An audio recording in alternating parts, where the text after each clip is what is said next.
Hi everyone. Today is your first lecture on chemically kinetic chapter in 12th class. So firstly, I start on the lecture here. I will be discussing on your flow chart on this chapter. कि हम लोगों को इस chapters को पढ़ने से पहले हमें क्या क्या चीज़ों को स्टडी करना है इस चैप्टर के बीच में. तो firstly you can see that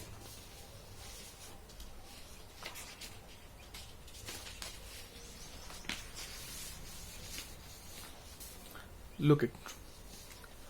आज हम लोग सबसे पहले पढ़ते हैं केमिकली काइनेटिक. तो what is a chemical kinetic, होता क्या है? तो केमिकली काइनेटिक हमारा किस चीज़ पे फॉलो करता है? हमें केमिकली काइनेटिक किस चीज़ पे करता है? Rate of fraction. कि कोई भी चीज़ है जो हमारी कोई केमिकली रिएक्शन चल रही है तो उसका रेट क्या है. It is a widely use for कहाँ पे होता है ये? इंडस्ट्रियल लेवल पे. तो होता क्या है कि इंडस्ट्रियल लेवल में होता है कि हमें वहाँ क्या होता है, प्रोडक्ट की जल्दी आती है, क्योंकि भाई वहाँ पे हमें क्या करना है, पैसे को अर्न करना है. तो इस लेवल पे ये chemical kinetic it is a part of a physically chemistry to use in industrial level. ठीक है. तो अब केमिकल रिएक्शन में होगा क्या? प्रोडक्ट से रिएक्टेंट से क्या बनेगा? प्रोडक्ट. तो उसमें क्या लगता है, कुछ टाइम लगता है. तो हम लोग उसकी स्टडी को पढ़ते हैं कि उसके बीच में क्या चीज़ें होती हैं और क्या नहीं होती. ठीक है. सबसे पहले आपको पढ़ना उसका रेट ऑफ रिएक्शन. ये आपका फ्लो चार्ट फर्स्टली आपको डिस्कस कर देता हूँ. उसमें पढ़ना क्या क्या है आपको उसमें सबसे पहले पढ़ना है रेट ऑफ डिसअपीयरेंस. जो हम लोग लिखते हैं नेगेटिव डेरिवेशन ऑफ, ये जो आर है it is fall as reactant. ठीक है. उस सेकंड वाला हमारे पास क्या है? Rate of appearance of product. तो प्रोडक्ट को हम लिखते हैं derivation of with respect to time product P. और एवरेज में लिखते हैं हम लोग del X upon del T. और इंसिडेंट में लिखते हैं D X upon D T. ये हम लोग इस चीज को लिखते हैं. और इस चीज का आप लोग स्क्रीनशॉट लेना चाहते हो तो ले लीजिए. ओके. अब नेक्स्ट इसके बाद अभी हम लोग सिर्फ फ्लो चार्ट को डिस्कस कर रहे हैं. ठीक है. तो सेकेंड में क्या रहेगा हमारा? फैक्टर अफेक्टिंग, जो हमारे रेट ऑफ फ्रैक्शन को क्या करते हैं, कम ज्यादा करने में हेल्प करते हैं. तो उसमें लिख लीजिए फर्स्ट आता है हमारा नेचर ऑफ रेक्टेंट, कि हमारा जो रेक्टेंट है उसका नेचर कैसे है. सेकेंड हमारे पास है concentration of the reactant. Third हमारे पास है सरफेस एरिया कैसा है हमारे रेक्टेंट का. फिजिकल स्टेट है में क्या है. और कैटालिस्ट हम लोग क्या क्या यूज करते हैं, जो हमारे क्या करते हैं, रिएक्शन को फास्ट करने के लिए काम के लिए लाए जाते हैं कैटालिस्ट. लास्ट वन इज या temperature. Clear? Take a screenshot. Okay. अब इसके बाद हम लोग इस चैप्टर में क्या पढ़ेंगे? हम लोग इस चैप्टर में पढ़ेंगे रेट कांस्टेंट, जिसे हम लोग डिनोट करते हैं के से. और इस चीज में हम लोग क्या पढ़ेंगे? Increasing in temperature, no effect of the concentration and catalyst. ठीक है. और रेट ऑफ जो रिएक्शन होता है वो is directly proportional to the collision frequency. ठीक है. उसके बाद मॉलिक्यूलरिटी में हम लोग क्या पढ़ते हैं? थ्योरेटिकली वैल्यू, कि हमारे थ्योरेटिकली वैल्यू क्या आती है और हमारे एक्सपेरिमेंट वैल्यू में कितना ज्यादा डिफरेंट आ रहा है. ठीक है. उसमें हर एक स्टेप को हम लोग डिस्कस करेंगे इस चैप्टर में. ठीक है.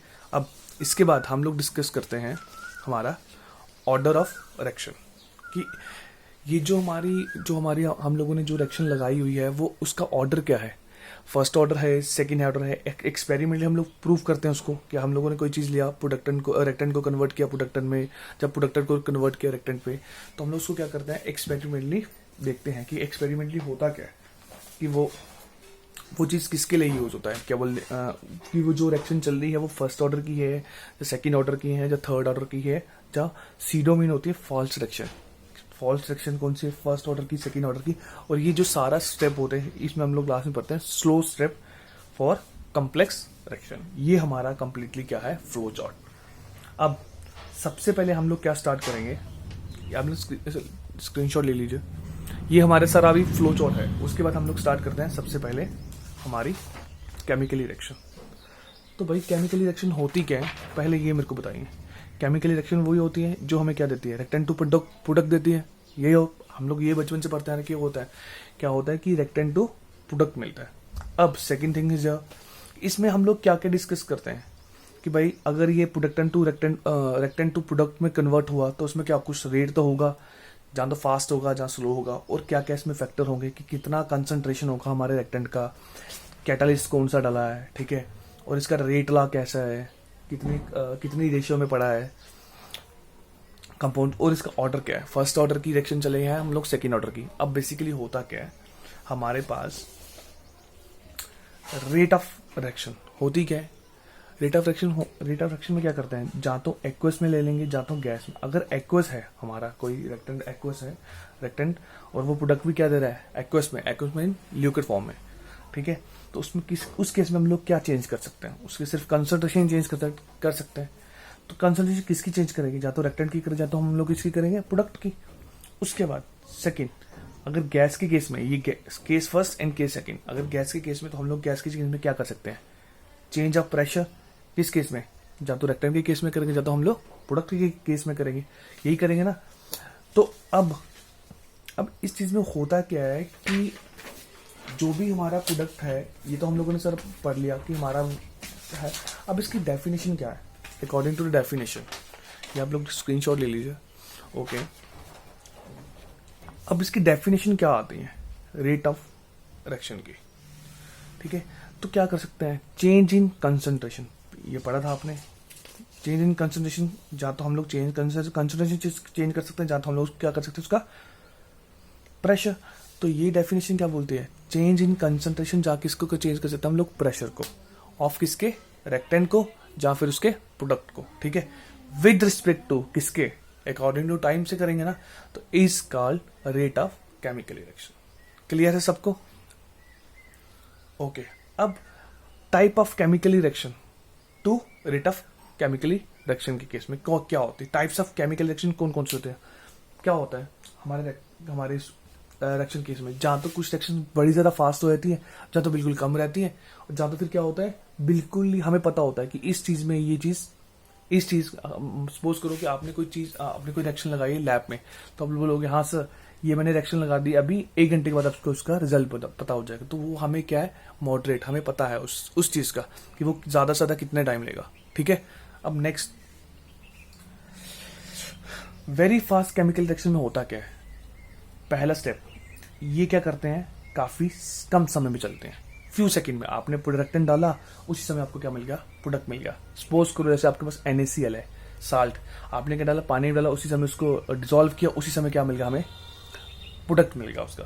तो ऐसे जो हमारे पास क्या होते हैं, वेरी फास्ट केमिकल रिएक्शन, उसमें क्या यूज होता है, आयनिक रिएक्शन। आयनिक रिएक्शन में क्या होता है, एक केटाइन होता है, एक क्या होता है, एनाइन।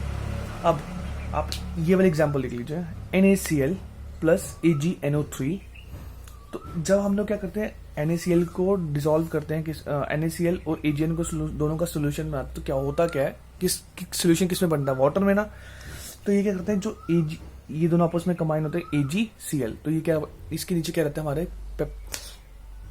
इसके नीचे हमारे प्रेसिपिटेट बन जाते हैं। प्रेसिपिटेट मीन की बाकी वाला लिक्विड ऊपर हो जाएगा, और व्हाइट कलर के हमारे क्या मिल जाएंगे, प्रेसिपिटेट मिल जाते हैं। प्रेसिपिटेट की आपने कोई चीज गोली और वो पूरी प्रॉपर से घुली नहीं, और वो थोड़ी सी नीचे रह गई, तो जो नीचे पार्टिकल्स रह जाते हैं उसको बोलते हैं हम लोग प्रेसिपिटेट, जिसे हम लोग डिनोट करते हैं ये इस सिंबल से, ठीक है।